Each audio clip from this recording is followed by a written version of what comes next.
Hello പ്രിയപ്പെട്ടവരെ, മലയാളത്തിൻ്റെ പ്രിയ നടനായ മോഹൻലാലിൻ്റെ അടുത്തതായി പണിപ്പുരയിലുള്ള സിനിമയാണ് ഹൃദയപൂർവ്വം. സിനിമയുടെ സംവിധാനം സത്യൻ അന്തിക്കാടാണ്. ചിത്രത്തിൻ്റെതായി ഇതുവരെ പുറത്തുവന്ന അപ്ഡേറ്റുകളെല്ലാം തന്നെ ഇരുകൈയും നീട്ടിയാണ് ആരാധകർ സ്വീകരിച്ചത്. എന്നാൽ ഈ ചിത്രത്തിൽ ആദ്യമായി കാസ്റ്റ് ചെയ്തത് ഐശ്വര്യ ലക്ഷ്മിയായിരുന്നു. സിനിമയിൽ നിന്നും താരം അന്ന് ചില സാങ്കേതിക കാരണങ്ങളാൽ പിന്മാറിയിരുന്നു. എന്നാലിപ്പോൾ താരം മനസ്സു തുറന്നിരിക്കുകയാണ്.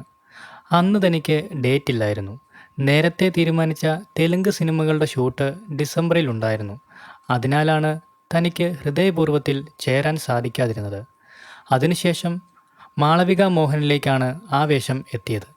എന്തായാലും ആഗസ്റ്റോടെ ചിത്രം റിലീസിനെത്തുമെന്നാണ് റിപ്പോർട്ടുകൾ സൂചിപ്പിക്കുന്നത്. പ്രേക്ഷകർ വലിയ ആവേശത്തോടെ കാത്തിരിക്കുന്ന വലിയ ക്യാൻവാസിലെത്തുന്ന ആസിഫ് അലി ചിത്രമാണ് ടിക്കി ടാക്ക. ഈ വർഷം അവസാനം ഡിസംബറോടെയാണ് ചിത്രം തിയേറ്ററുകളിലെത്തുക.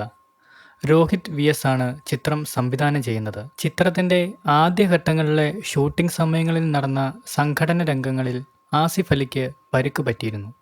പിന്നീട് ഷൂട്ടിംഗ് നിർത്തിവെക്കേണ്ടതായി വന്നിരുന്നു. എന്നാൽ അതിപ്പോൾ നടൻ ഓർത്തെടുത്തിരിക്കുകയാണ്. അതിലെ കഥാപാത്രമായ ഡോൺ ഡെൻവർ തന്നിലേക്ക് എത്തിയപ്പോൾ ആ കഥാപാത്രവുമായി താൻ വളരെ വേഗം പൊരുത്തപ്പെട്ടു. പിന്നീട് ആ കഥാപാത്രത്തിൻ്റെ സ്വഭാവം, ആ കഥാപാത്രം വെല്ലുവിളികളെ നേരിടുന്ന രീതി എന്നിവയിലൊക്കെ തനിക്ക് പെട്ടെന്ന് യോജിക്കുവാൻ സാധിച്ചു.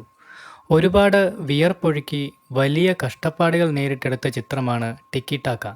കൂടാതെ അതിലുള്ള എൻ്റെ കഷ്ടപ്പാടുകൾ വലുതായിരുന്നു. ഇങ്ങനെയാണ് ആസിഫ് അലിയുടെ വാക്കുകൾ. എന്തായാലും ഈ വർഷം അവസാനത്തോടെ റിലീസാവുന്ന ചിത്രം പ്രേക്ഷകർ മികച്ച രീതിയിൽ ഏറ്റെടുക്കുമെന്ന പ്രതീക്ഷയിലാണ് ആസിഫ് അലിയും സംഘവും.